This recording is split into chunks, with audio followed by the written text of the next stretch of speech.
ఏపీలో మున్సిపల్ కార్మికుల సమ్మె కొనసాగుతుంది. కార్మిక సంఘాల నేతలతో ప్రభుత్వం జరిపిన చర్చలు మరోసారి విఫలమయ్యాయి. దీంతో సమ్మెను మరింత ఉధృతం చేస్తామని స్పష్టం చేశారు. హెల్త్ అలవెన్స్ జీతంతో కలిపారని, పర్మనెంట్ అదే విధంగా కాంట్రాక్ట్ వర్కర్ల క్రమబద్ధీకరణ, సమాన పనికి సమాన వేతనంపై స్పందించలేదన్నారు. అందుకే సమ్మెను కొనసాగిస్తున్నామన్నారు కార్మిక సంఘాల నాయకులు.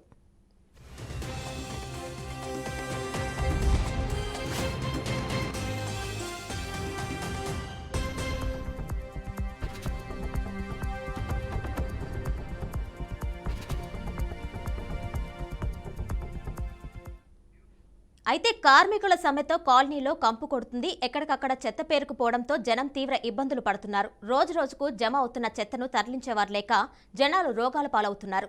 ఇక ఇదే అంశంపై మరింత సమాచారాన్ని నెల్లూరు నుంచి మా ప్రతినిధి మురళి అందిస్తారు. ఏపీ వ్యాప్తంగా మున్సిపల్ పారిశుద్ధ కార్మికుల సమ్మె 16వ రోజుకు చేరుకుంది. ఈ రోజుల వరకు కూడా తమ న్యాయమైన డిమాండ్లను పరిష్కరించాలంటూ ఎక్కడికక్కడ నిరసన కార్యక్రమాలు చేపడుతున్నారు. దీంతో రాష్ట్ర వ్యాప్తంగా పట్టణాలు, నగరాలు చెత్తమయమైపోయాయి. ఎవరైతే కార్పొరేషన్ అదేవిధంగా మున్సిపాలిటీకి సంబంధించినటువంటి అధికారులు ప్రధాన రహదారుల్లో చెత్త ఎత్తిచ్చే ప్రయత్నం చేస్తున్నప్పటికీ శివారు కాలనీలు అదేవిధంగా మాస్ ఏరియాస్ ఏదైతే ఉంటాయో వీటిలన్నింటిలో కూడా చెత్తా చెదారాలు పేరుకుపోయి ఇబ్బందికర పరిస్థితి అయితే ఏర్పడిందని చెప్పుకోవచ్చు. ప్రస్తుతం మనం నెల్లూరులో ఉన్నాం. నెల్లూరులోని నేతాజీ నగర్, వెంగళరావు నగర్ కలిసేటటువంటి కాలనీలు ఇది. ఒకసారి ఇక్కడ ఈ కాలనీకి సంబంధించినటువంటి వాసులు కూడా ఉన్నారు, మాట్లాడే ప్రయత్నం చేద్దాం. చెప్పండి, ఎన్ని రోజుల నుంచి ఉంది ఇలా పరిస్థితి? ఏ విధంగా ఉందంటే పారిశుద్ధ కార్మికులు ధర్నా చేస్తున్నారు, సమ్మెలో ఉన్నారు. అలాంటి పరిస్థితుల్లో మీ కాలనీలో పరిస్థితి ఎలా ఉంది? దాదాపు మాది 33వ డివిజన్ అంటారు.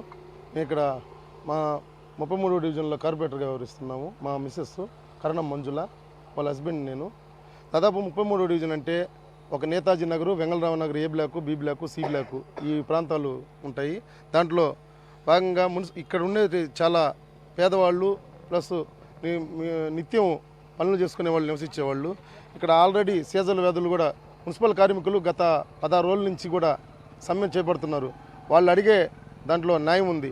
దాన్ని కూడా గవర్నమెంట్ పరంగా వాళ్ళు స్పందించకపోగా వాళ్ళు అడిగిన ధోరణి కూడా పట్టించుకొని ఉండి ఈ విధంగా ఉంటే చెత్త రోడ్ల మీద ఎవరు ఎక్కడ వేయాలో తెలియక పోయేవాళ్ళు వచ్చేవాళ్ళు కూడా 4 కోడల దగ్గర చెత్త వేయటం, అలాగే లోపల ఇళ్ల మధ్యలో చెత్త బాగా పేరుకోపోయి ఆల్రెడీ ఇప్పుడు ఏంటంటే జనవరి నెలంతా సీజన్ వ్యాధులు వచ్చేది. ఆల్రెడీ జ్వరాలు అందరూ కూడా చాలా ఇబ్బంది పడే పరిస్థితి ఏర్పడింది. దీనివల్ల కూడా ఇది కుళ్ళిపోయి మళ్ళీ కూడా ఈ స్మెల్తో ఇంకొంచెం జనాలు కూడా కొంచెం చాలా ఇబ్బంది పడే పరిస్థితి వచ్చింది. మీరు చెప్పండి, కాలనీ వాసులుగా ఏం చెప్తారు? చెత్త అంతా ఇక్కడ భారీగా పేరుకుపోయింది, ఏం చెప్తారు? ఇప్పుడు పరిస్థితి చాలా బ్యాడ్గా ఉంది. ఇక్కడ మేము చాలా రోజులు కంప్లైంట్స్ అయి పెట్టాము. బట్ ఏంటంటే ఏది ఎవరు ఎత్తినట్టు లేదు. సో ఇది సరి చేస్తే బాగుంటుంది. లేకపోతే చిన్న పిల్లకాయలు చాలామంది ఉన్నారు, వ్యాధులు ఎక్కువ వస్తాయి. అది చూడొచ్చు విజువల్స్లో కూడా మనం చూసే ప్రయత్నం అయితే చేస్తే దోమలు అదేవిధంగా విషవాయువులు కూడా ఇక్కడ ఉన్నటువంటి చెత్తా చెదారాల వల్ల వెలువడుతున్నాయని చెప్పి స్థానికులు ఆవేదన వ్యక్తం చేస్తున్నటువంటి పరిస్థితి ఉంది. అయితే ఇక్కడే కాదు, నగర వ్యాప్తంగా అనేక ప్రాంతాల్లో కూడా ఇదే పరిస్థితి అయితే కొనసాగుతుందని చెప్పి చెప్పుకోవచ్చు. అయితే 4 రోడ్ల కూడలు ఇది. ఈ కూడల్లో ఈ వింతన చెత్తా చెదారాలు పేరుకుపోవడంతో స్థానికులు అయితే తీవ్రమైనటువంటి ఇబ్బందులు ఎదుర్కొంటున్నారు. ఇక్కడ చెత్తా చెదారాలు అదేవిధంగా వ్యర్థాలన్నీ కూడా పేరుకుపోవడంతో ఇక్కడికే ఏదైతే ఆవులు కావచ్చు, అదేవిధంగా గేదెలు కావచ్చు, ఇవన్నీ కూడా వచ్చి దీంట్లోనే ఇక్కడే ఉండేటటువంటి పరిస్థితులు ఉన్నాయి. దీనివల్ల కూడా అంటు రోగాలు ప్రబలుతున్నాయని చెప్పి చెప్తున్నారు. ఇక రాష్ట్ర వ్యాప్తంగా కూడా మున్సిపాలిటీకి సంబంధించినటువంటి పారిశుద్ధ కార్మికులు చేస్తున్నటువంటి సమ్మె 16వ రోజుకి చేరుకుంది. ఈ 16 రోజులుగా రోజుకొక వినూత్న కార్యక్రమాలు అయితే చేపడుతున్నారు.